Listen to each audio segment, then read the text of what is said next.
Livaro-Pays d'Auge est une commune nouvelle depuis le 1er janvier 2016, issue de la fusion de 22 communes.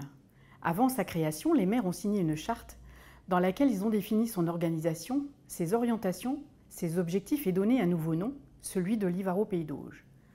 L'un des premiers objectifs de Livaro-Pays d'Auge a été de mettre en place un plan d'adressage afin d'identifier sur son territoire tous les logements, les locaux et les lieux publics ou privés.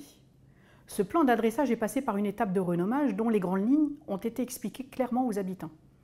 La commission dédiée à l'adressage, créée en 2016, fixe la composition de l'adresse postale en maintenant le nom de la commune historique dans l'adresse.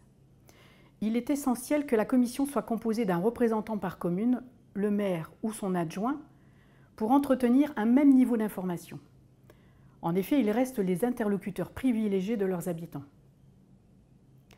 Après un contrat signé avec un prestataire extérieur qui nous fournit donc les fichiers et les plans par commune, les 22 maires et celui-ci se sont rencontrés pour recenser et comparer toutes les adresses.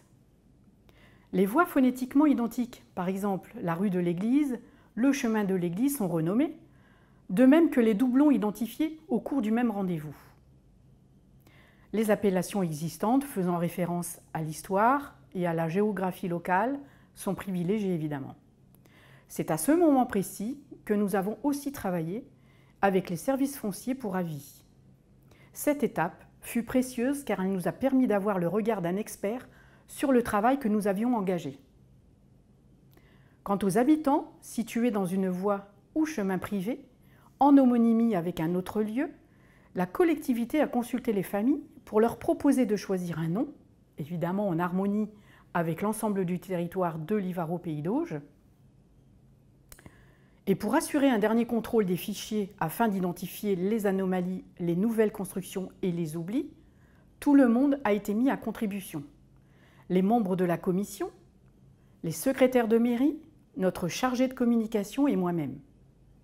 Une délibération du conseil municipal validant le nom des voies nous a permis de débuter sur papier la numérotation métrique, les points zéro ayant été déjà déterminés par la commission. Les entreprises retenues pour la fourniture et la pose des panneaux de rue et de numéros agissent sur le terrain et à l'issue de chaque intervention, les certificats d'adressage sont remis aux habitants pour qu'ils puissent effectuer toutes leurs démarches administratives.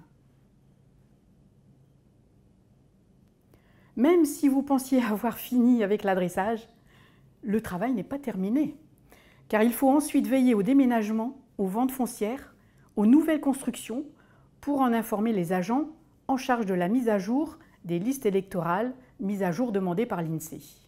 En résumé, pour que l'adressage ne devienne pas le parcours du combattant et pour qu'il puisse être mené de façon efficace, il faut s'entourer d'un maximum d'acteurs. C'est la clé de la réussite de l'adressage.